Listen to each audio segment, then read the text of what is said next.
오늘 저는 사사기 6장 1절에서 18절의 말씀을 가지고 전쟁을 이끄시는 하나님이라는 제목을 통하여 말씀을 증거하고자 합니다. 인류는 세계 역사 속에서 끊임없이 싸우고 전쟁을 하였습니다. 이를 통하여 나라가 망하기도 하고 나라가 다시 세워지기도 하면서 역사는 반복되어 왔습니다. 우리나라의 역사를 보면 반만 년 동안 끊임없는 전쟁을 겪어왔습니다. 우리나라는 지리적인 특성상 다른 나라보다 더 많은 전쟁을 겪었습니다. 강대국에 쌓여 있고 반도국가의 특성상 대륙과 태평양으로 가는 길목에 서 있습니다. 어떤 사람들은 강대국에 둘러싸인 우리나라의 특수한 상황으로 대한민국은 더 발전할 수 있었다고 말합니다. 그러나 이러한 지리적인 특성 때문에 우리 민족은 전쟁에 휩싸이며 그로 인해 많은 상처가 있었음을 부인할 수는 없습니다. 세계에서 우리나라와 비슷한 여건을 가지고 있는 나라를 찾으라면 이스라엘을 찾을 수가 있습니다. 옛 이스라엘은 애국과 아수르 그리고 바벨론으로 가는 길목에 서 있었습니다. 그래서 구약 성경을 보면 이스라엘은 끊임없는 전쟁의 역사를 가지고 있습니다. 또한 이스라엘 자손이 나라를 세우기까지 주변 나라로부터 많은 침략을 받았습니다. 오늘 본문을 보니 이스라엘 자손이 출애굽하여 꿈에 그리던 가나안 땅에 정착하게 됩니다. 그러나 그들은 우리나라와 마찬가지로 끊임없는 전쟁과 그리고 대적들과의 싸움이 직면해 있게 됩니다. 그때마다 하나님은 이스라엘을 대적들의 손에서 구원하시려 사사를 세워주셨습니다. 그렇다면 하나님께서 대적들을 치기 위해 어떻게 사사를 세워주셨고 하나님께서 왜 사사 기드온을 사용하셨는지 말씀을 통해 나누고자 합니다. 첫째, 전쟁을 이끄시는 하나님은 악을 심판하십니다. 사사기 6장 1절에 이스라엘 자손이 또 여호와의 목전에 악을 행하였으므로 여호와께서 7년 동안 그들을 미디안의 손에 넘겨주시니 이스라엘 자손은 출애굽하여 여호와 하나님께서 약속하신 가나안 땅에 입성하게 됩니다. 그러나 사사시대가 다 끝나기까지 가나안 땅을 다 정복하지 못하고 가나안 족속을 완전히 멸하지 못했습니다. 도리어 이스라엘의 가나안 족속이 섬기는 우상을 따르는 죄를 범하게 되었습니다. 이스라엘 자손이 하나님 앞에서 악을 행할 때 하나님께서는 이스라엘을 대적의 손에 넘기시고 징계하셨습니다. 그리고 그들이 고통을 참지 못하고 부르짖게 되면 하나님께서 사사를 보내주셔서 그들을 구원해 주셨습니다. 사사기 전반적으로 이러한 일이 계속 반복되고 있습니다. 사사기 6장 1절에는 이스라엘 자손이 또 여호와의 목전에서 악을 행하였다라고 말씀하셨습니다. 또라는 말은 이스라엘 자손이 반복적으로 계속해서 같은 죄를 지었음을 말씀하고 있는 것입니다. 그러면 이스라엘에게 악은 무엇입니까? 그것은 바로 여호와 하나님께서 모세를 통하여 말씀하신 레위기와 신명기의 말씀을 지켜 행하지 않았기 때문입니다. 사사기 21장 25절에 그때 이스라엘 왕이 없으므로 사람이 각기 자신의 소견에 옳은 대로 행하였더라. 이스라엘은 사사시대 전체 하나님 말씀을 따르지 않았습니다. 사사시대에는 사람을 왕으로 세우지는 않았지만 하나님께서 이스라엘 자손을 직접 통치하고 계셨습니다. 하나님이 직접 다스리는 나라는 그 백성에게 진정한 자유가 부여하게 됩니다. 사람이 세운 왕이나 국가는 권력자가 그 백성과 국민에게 많은 세금을 거두어 권력자의 종이 되게 하고 그 백성을 또 끌어다가 전쟁에 내몰아 죽게 할 가능성이 아주 높기 때문입니다. 그러나 하나님이 통치하는 나라는 하나님이 그 나라의 주인이시기 때문에 하나님의 창조의 법칙대로 그 백성이 가정을 이루고 평화롭게 살 수 있도록 보호하여 주시는 것입니다. 그 백성이 하나님의 말씀을 따를 때 그 안에 평안을 주시는 것입니다. 그럼에도 불구하고 이스라엘 자손은 하나님의 통치를 거부하고 여호와 앞에 악을 행하였습니다. 그러자 여호와께서 7년 동안 이스라엘 자손을 미디안의 손에 넘겨주셨습니다. 하나님 백성이 악을 행하면 더 악한 대적을 통해 그 백성을 징계하셨습니다. 그러므로 성도는 악을 멀리해야 됩니다. 미디안은 아브라함의 후처 구드라에게서 나온 아들로 아라바 근처에서 그곳을 거점으로 살았던 민족입니다. 어찌 보면 이스라엘과 형제되는 민족이지만 그들은 하나님을 경외하지 않았고 하나님의 백성을 끊임없이 괴롭혔습니다. 그렇게 미디안이 이스라엘을 이기자 이스라엘을 핍박하고 괴롭히기 시작합니다. 그래서 이스라엘 자손이 평지에서는 못 살고 산으로 도망쳤습니다. 산에 가서 웅덩이를 파서 거기에서 살고, 그리고 굴과 산성을 만들어 방어하며 그렇게 마음 졸이며 살았습니다. 그런데요, 미디안이 얼마나 악한지 이스라엘이 파종할 때가 되면 미디안과 아말렉과 동방 사람들이 치러 올라옵니다.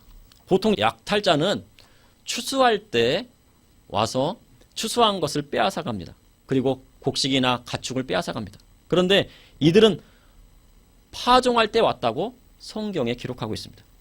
씨 뿌릴 때 왔다는 것은요, 곡식의 씨앗을 빼앗고 이스라엘 자손을 멸절하겠다는 의도가 다분히 있는 것입니다.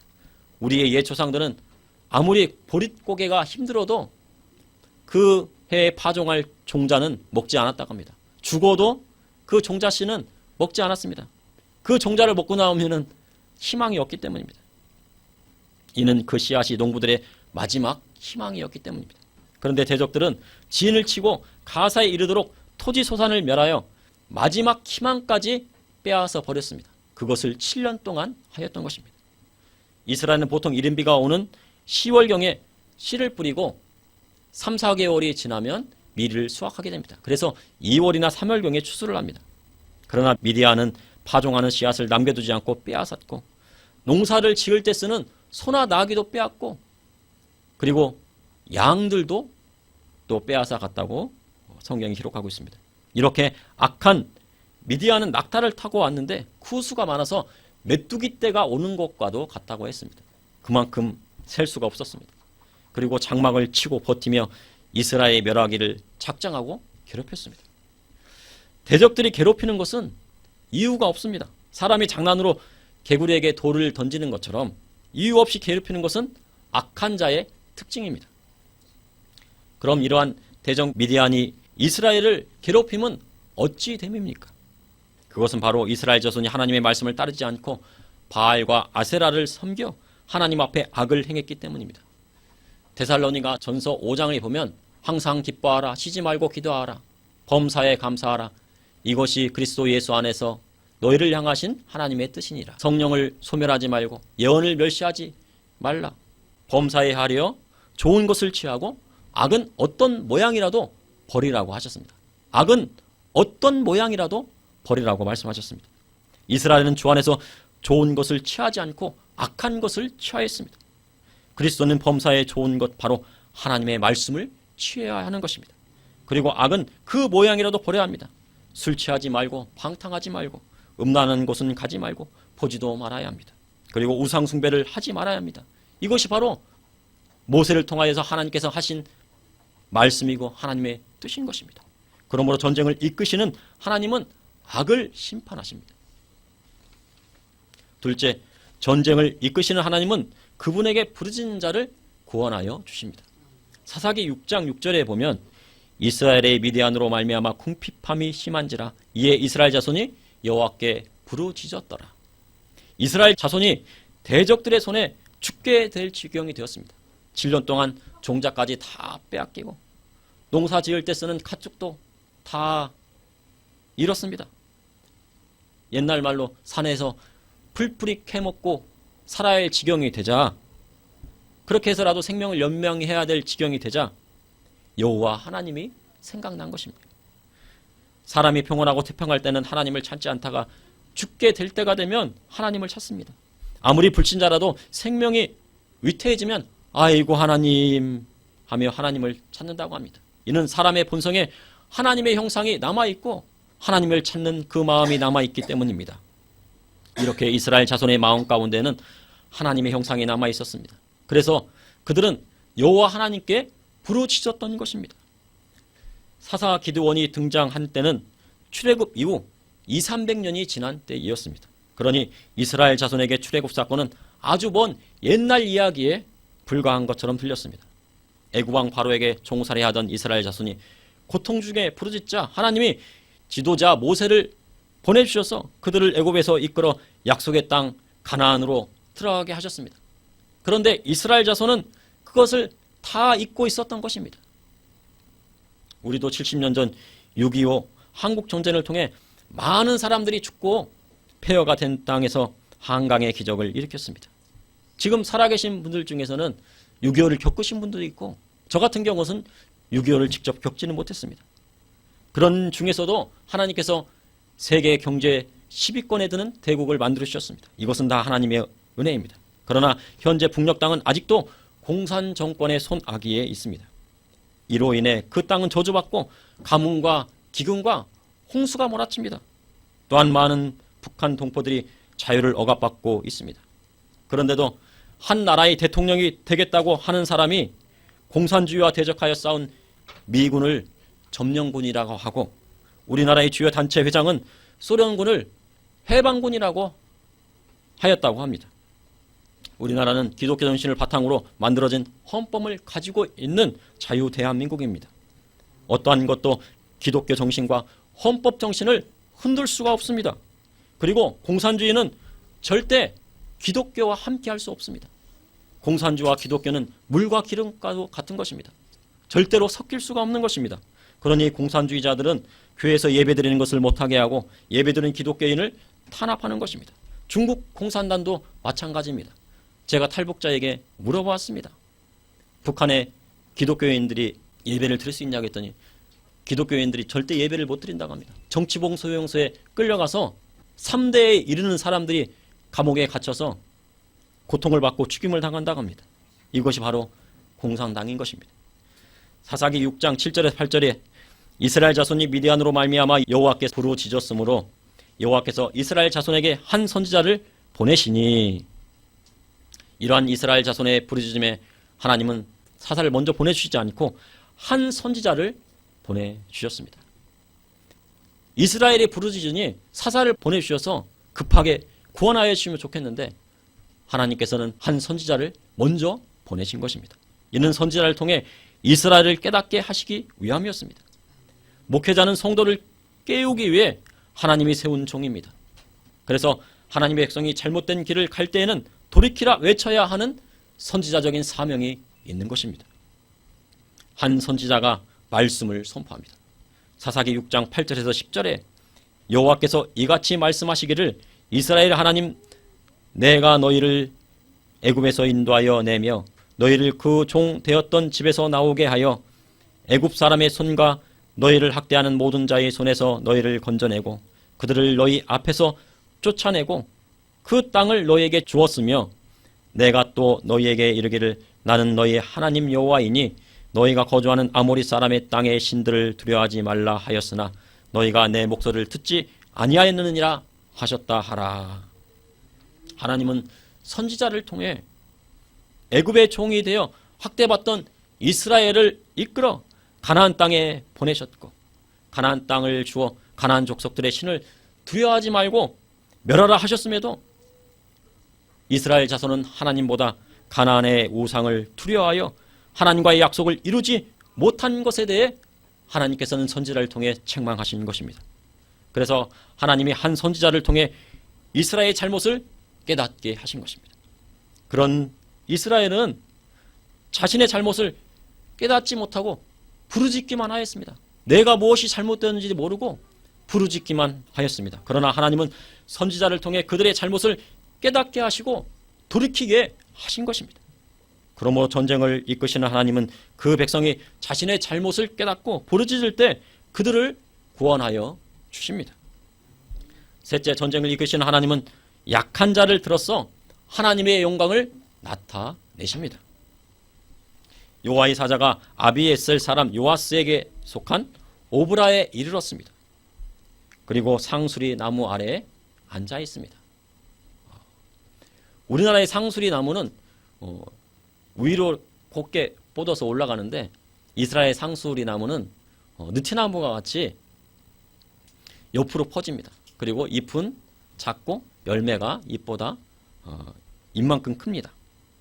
그렇게 아주 큰 이 상수리 나무 아래에 앉아 있습니다. 그때 요아스의 아들 기드온이 미디안 사람에게 알리지 않고 포도주 틀에서 밀을 타작하고 있습니다. 이는 미디안 사람들에게 곡식을 빼앗길까 봐 좁은 포도주 틀에서 밀 이삭을 떨고 있었던 것입니다. 그런데 여호와의 사자가 기드온에게 큰 용사여 여호와께서 너와 함께 계시도다 하며 힘을 북돋습니다. 그런데 큰 용사가 지금 대적이 두려워서 포도주 틀에서 밀을 타작하고 있으면 몰래 숨어 있습니다. 그런데 정말로 큰 용사라고 하기에는 너무나도 작아 보입니다. 그렇게 기드온은요 여호와의 사자를 보고 여호와의 사자에게 말합니다. 오 나의 주여 여호와께서 우리와 함께 하시면 이런 일이 어찌 일어난단 말입니까? 그리고 하나님이 애굽에서 이스라엘을 이끌어 내셨다는 그 모든 이적은 어디에 있습니까? 또한 여호와께서 어찌 우리를 버려 미디안의 손에 넘기셨습니까? 라고 대꾸하였습니다. 여호와께서 기도를 향하여 너는 가서 이 너의 힘으로 이스라엘을 미디안의 손에서 구원하라 내가 너를 보낸 것이 아니냐 하시니 기드온이 내가 무엇으로 이스라엘을 구원하리까 하며 우리 집안은 므낫세 집안 중에서 가장 약하고 자신은 아버지의 집에서 가장 작은 자라고 말합니다. 아마도 이 기드온은 그 가족 중에서 아마 말째였던 것 같습니다. 그러니 재산도 가장 적게 받을 것이고 가장 힘도 없었을 것입니다. 사사기 6장 16절에 여호와께서 그에게 이르시되 내가 반드시 너와 함께 하리니 내가 미디안 사람 치기를 한 사람을 치듯이 하리라 하시니라. 하나님께서 쓰시는 사람은 강한 자를 들어서 주시는 것이 아닙니다. 지극히 작고 약한 자를 들어서 주시는 분이 하나님이십니다. 기드온은 미디안이 두려워 밀 이삭을 포도주 틀에서 떨었습니다. 그리고 여호와께서 말씀하실 때 조상들에게 역사하시던 하나님의 이적은 어디에 있으며 왜 이스라엘을 미디안의 손에서 건지지 않았느냐고 따져 물었던 사람입니다. 그리고 자기 집안은 므낫세 지파 중에서 가장 약하고 자신은 가족 중에서 가장 작은 자라고 말하였습니다. 하나님은 그가 약한 자이기 때문에 그를 들어써 주신 것입니다. 사명을 받은 자는 자신의 집안 배경이 중요한 것이 아닙니다. 사회적인 지위가 중요한 것이 아닙니다. 사명자에게 강하고 잘남은 중요하지 않습니다. 무엇보다 중요한 것은 하나님께서 그와 함께 하시느냐 안 하시느냐가 중요한 것입니다. 사명자에게 하나님께서 함께 하시면 그 사명을 온전히 감당할 수 있는 것입니다. 이렇게 하나님께서 그와 함께 하시겠다고 말씀하셨음에도 기드온은 이분이 진정으로 여호와 하나님인지 표징을 다시 구했습니다. 사사기 6장 17절에 18절에 기드온이 그에게 대답하되 만일 내가 주께 은혜를 얻었사오면 나와 말씀하신 이가 주 되시는 표징을 내게 보이소서. 내가 예물을 가지고 다시 주께로 와서 그것을 주 앞에 드리기까지 이곳을 떠나지 마시기를 원하나이다 하니 그가 이르되 내가 너 돌아올 때까지 머물리라 하니라. 기드온은요 이분이 정말 나의 주님이신지 하나님이신지 여호와 하나님이신지 의심하며 표징을 구한 것입니다. 그 표징을 보고 내가 주님이신 것을 알겠다고 한 것입니다. 그만큼 이 기드온은 영적으로도 약했던 것 같습니다. 그래서 자신이 예물을 가지고 올 때까지 이곳을 떠나지 마시기를 간청한 것입니다.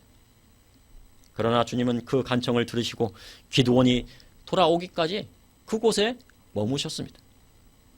하나님은 이렇게 약한 자를 들어 강한 자를 부끄럽게 하십니다. 약한 자를 들어서 세상에 하나님의 정의를 세우는 분이 바로 우리 하나님이십니다. 다윗은 이새의 아들 중에 가장 말째입니다. 다윗의 형들은 키도 크고 아주 잘생겼습니다. 그러나 하나님은 외모를 보지 않으시고 이새의 집에서 가장 작은 자 다윗을 사용하여 주셨습니다. 사도 바울은 가말리엘의 문화에서 수학하였고 베냐민 지파 사람으로 히브리인 중에 히브리인이었다고 자신은 고백합니다. 그리고 산헤드린 회원일 정도로 그의 병원은 아주 뛰어났습니다. 그러나 주님은 그가 모든 것을 다 버리고 그가 약해질 때까지 기다리셨습니다. 그리고 그가 약한 자가 되었을 때, 모든 것을 다 버렸을 때 그에게 사명을 주시고 그를 사용해 주셨습니다. 그래서 바울은 자신의 강한 것을 자랑한 것이 아니고 약한 것을 자랑한다고 말하고 있는 것입니다. 이는 약할 때 강함을 주시는 하나님을 보았기 때문입니다. 그러므로 전쟁을 이끄시는 하나님은 약한 자를 사용하여 세상에 하나님의 정의를 바로 세우기를 원하시는 것입니다.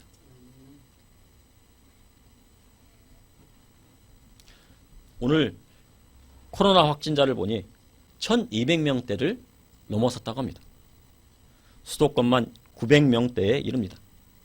지난주 한 단체에서 8,000명이 넘는 사람들이 종로 3가에서 집회를 열었다고 합니다. 누구는 되고 누구는 안 되는 선택적인 정의는 있을 수가 없습니다. 이는 코로나19가 1,000명이 넘어서면서 가파른 확산세를 보이고 있는 가운데 이루어진 일입니다.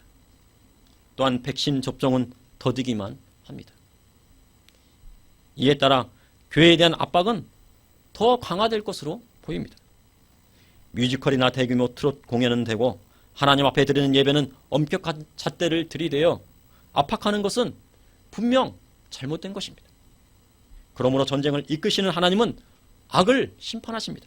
전쟁을 이끄시는 하나님은 그 백성이 회개하고 부르짖을 때 그들을 구원하여 주시는 것입니다. 또한 전쟁을 이끄시는 하나님은 약한 자를 들어서 세상에 하나님의 정의를 굳건하게 세워주시는 것입니다. 그러니 전쟁은 하나님 앞에 속해 있는 것입니다. 우리는 하나님 편에 서야 하는 것입니다. 기도하시겠습니다. 사랑의 하나님, 세상이 날로 악해져 가고 어려워져 가는 세상입니다. 이 가운데 그리스도인이 하나님을 믿는 주의 백성들이 오직 주님 말을 따라가게 하여 주시고 하나님의 정의를 따라가게 하여 주시고 하나님의 공의를 따라가게 하여 주시옵소서. 누구의 편에 서고 누구의 편에 서지 않고가 중요한 것이 아니고 하나님의 말씀에 서서 하나님의 정의에 따라 나아갈 수 있도록 인도하여 주시옵소서. 우리가 하나님 앞에 예배를 드리기를 쉬는 죄를 범하지 않게 하여 주시고 하나님을 경외하며 하나님을 영원히 찬양할 수 있도록 주님의 백성으로 삼아 주심을 감사합니다. 아버지 하나님께서 우리에게 사명 주셨사오니 주의 말씀 따라 살아가게 하여 주시고 주님 우리에게 힘을 허락하여 주시옵소서. 또한 우리 교회에도 하나님의 능력을 베풀어 주셔서 하나님의 거룩한 손으로 이끌어 주시고 주님의 날개 품으로 품어 주시옵소서. 오늘 예배에 참여한 우리 성도님들 주님께서 붙들어 주시고 세상에 빠지지 아니하며 이 제약된 세상과 구별되어 하나님의 말씀대로 살아가게 하여 주시고 주님의 말씀 따라 그 사명을 감당할 수 있도록 인도하여 주시옵소서. 또한 오늘 인터넷 예배를 통하여서 같이 함께한 성도님들에게도 같은 은혜로 내려 주시옵소서. 예수님 이름으로 기도합나이다. 아멘.